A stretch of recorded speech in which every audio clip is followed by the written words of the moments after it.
We're looking at confidence intervals and prediction intervals for the response variable y.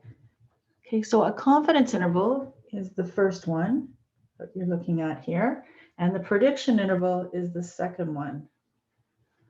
Okay, so we already recognize a lot of these quantities. The t of alpha over 2 is on n minus 2 degrees of freedom for the simple linear regression, and it's the same for the prediction interval. And you can see, if you look very closely, there's only one difference between the two intervals. Okay, so the only difference is this number 1 in the radicand for the prediction intervals. So in words, what is the difference between a confidence interval and a prediction interval for the y's? For the confidence interval is the average. So it's an estimate of the average value of y for a given x.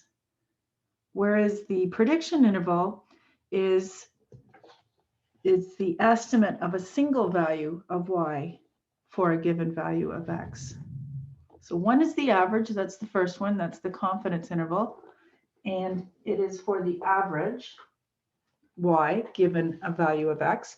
And the second one is for a single value of y given a value of x. And the given is right here, the x naught. So that is given. So for a new value of x, what would be the y prediction or a confidence interval? Just looking at the graphs, you can see the confidence intervals are not as wide as the predictions. So I'll back up here. So we have our sales. This is for our example, the online sales example. We have our time. We have our 5 customers. Those are the 5 data points. And the blue is our line. We have an intercept of 75.222 plus a slope of 0.519. That's our least squares regression line in the blue. And then the green dashed line is the confidence intervals. So they're point-wise, and you can see in the orange dashed line is the prediction intervals, and they're wider. So the green confidence intervals are for the average y given an x, and the prediction intervals are wider because it's for a single y, not an average. It's for a single y given an x.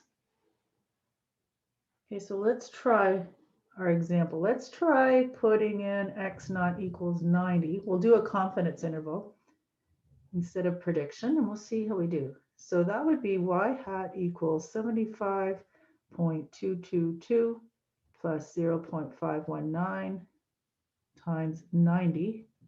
You have to plug that in. And we get $121.93. All right. So we can say that y hat is 121.93 plus or minus.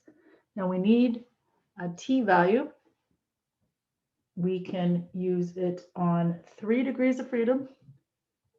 So that's going to be, for a 95% confidence interval, it will be the same that we used for the confidence interval for the slope, right? The slope coefficient, 3.182. So we'll come back. 3.182.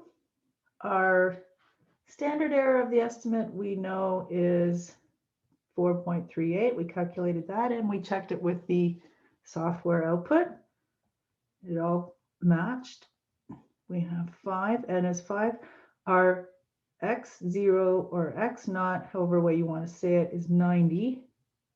We know that the average of time spent is 62. Don't forget to square that. And then the denominator is going to be the SS for the x's. So the sum of the squares for the x was 4480. Then that ends up being 121.93 plus or minus 3.182. That's going to be times 4.38. Then we'll work out this the square root here. It's going to be 0.6124. That ends up being equal to $113 approximately and 40 cents to $130.47. Okay, so let's go over and see where that would be on our plot. And so if 90 is somewhere right here, I'm going to try to be as accurate as I can. And I go straight up. Let me try, see if I can find a ruler here.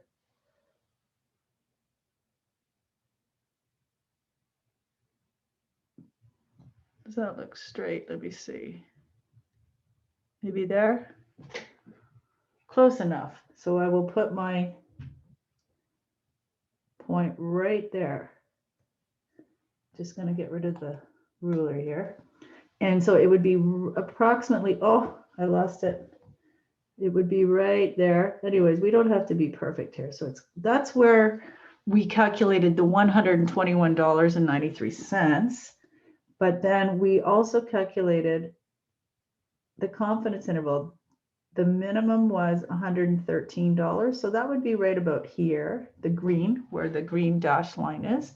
And our maximum was $130.47, which would be at the top of this. So it would be, so there's our confidence interval. So you can see that all along the X values, we have the green dashed lines giving all sorts of confidence intervals as we go for each point along the least squares regression line. Likewise, we have the orange dashed line for the prediction intervals. So we could calculate that as well right here using X naught equals 90 and plug it into the prediction interval. And you can compare that with the plot. You should get down, I'm just going to use a different color. You should end up with Y will be the same, but you should end up with a minimum there and a maximum at the top. Okay, so that's how you construct confidence intervals and prediction intervals for the response variable Y.